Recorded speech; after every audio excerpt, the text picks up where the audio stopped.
नमस्कार मंडळी, मी दीपाली. स्वामी दीप किचन या चॅनलमध्ये मी तुमचं सर्वांचं मनापासून स्वागत करते.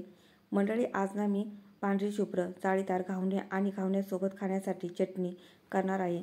मावळात, कोकणात ह्या दोन ठिकाणी घावणं खूप प्रमाणात करतात.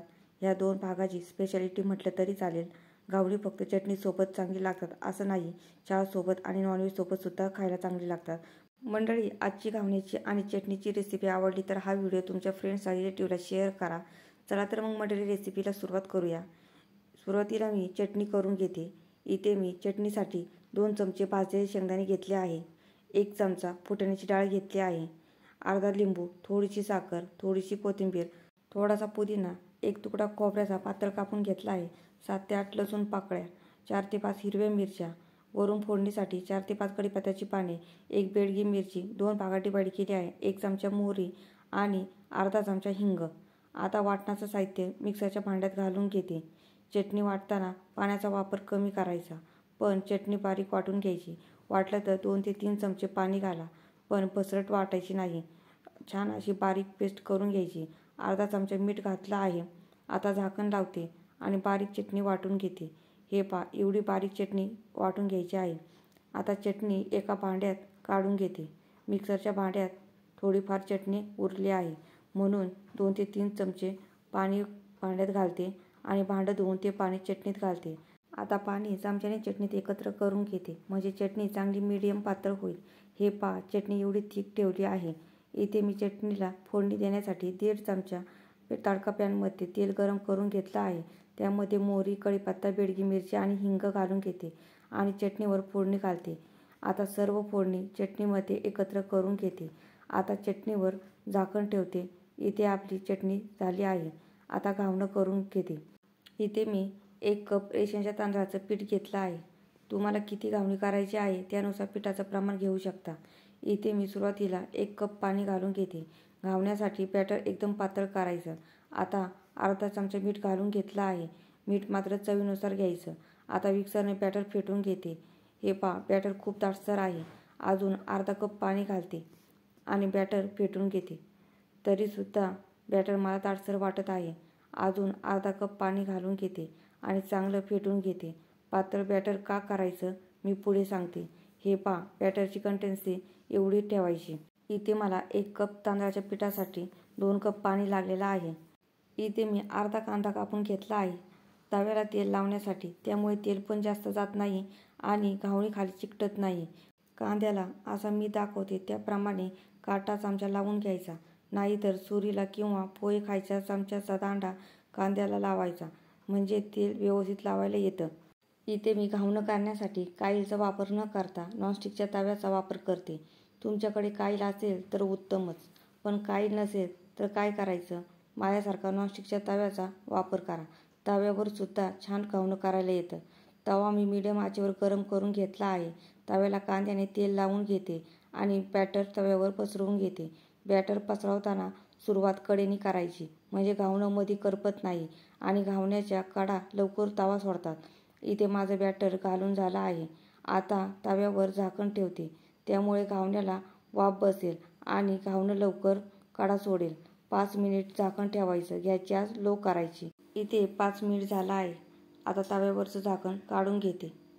आता घावण्याच्या कडेने तेल सोडून घेते, म्हणजे कडा तव्याला चिकटणार नाही आणि उलटणं अलगद आतपर्यंत जाऊन घावणं उचलून घेतो.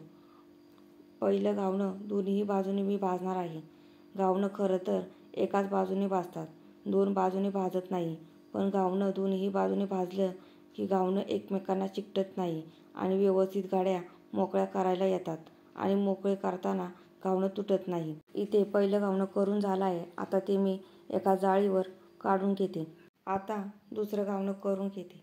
तव्याला तेल लावून घेतलं आहे. गॅसची आच मीडियम ठेवायची. बॅटर तव्यावर घालायचं. आधी थोडंसं ढवळून घ्यायचं, म्हणजे पीठ एका जागी जमा झालेलं असेल ते पाण्यामध्ये एकत्र होईल. आता तव्यावर बॅटर घालून घेते आणि तव्यावर झाकण ठेवते. झाकण ठेवल्यावर मात्र गॅसची आच लो ठेवायची. आता तव्यावर झाकण ठेवायचं. झाकण मात्र 5 मिनिट ठेवायचं. आता झाकण काढते.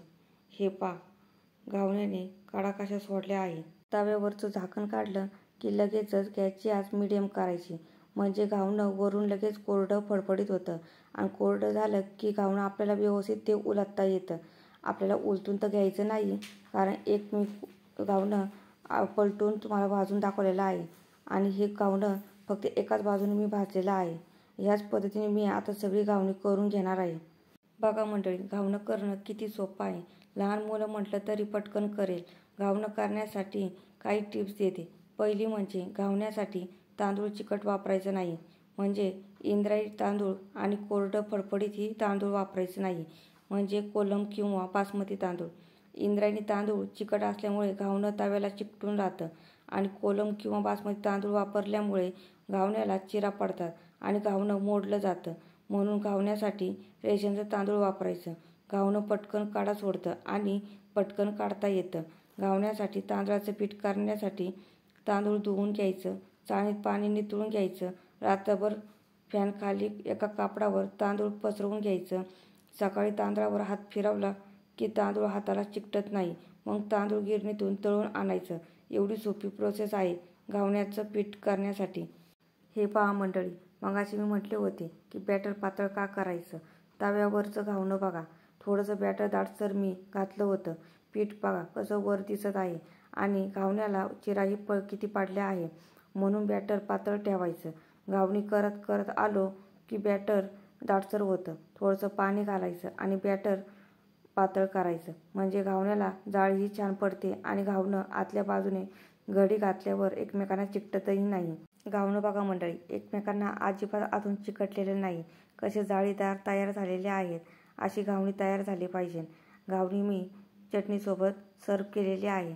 मंडळी, आजची घावण्याची आणि घावण्याच्या चटणीची रेसिपी कशी वाटली मला कमेंट करून सांगा. जर रेसिपी आवडली असेल तर चॅनल लाईक करा, शेअर करा, सबस्क्राईब करा आणि हो, बेल आयकॉन प्रेस करायला विसरू नका, जेणेकरून माझ्या नवीन रेसिपीच्या व्हिडिओची नोटिफिकेशन तुम्हाला लगेचच मिळेल. चला तर मग मंडळी, पुढच्या नवीन रेसिपीवर लवकरच भेटू. तोपर्यंत छान छान खा आणि मस्त रहा.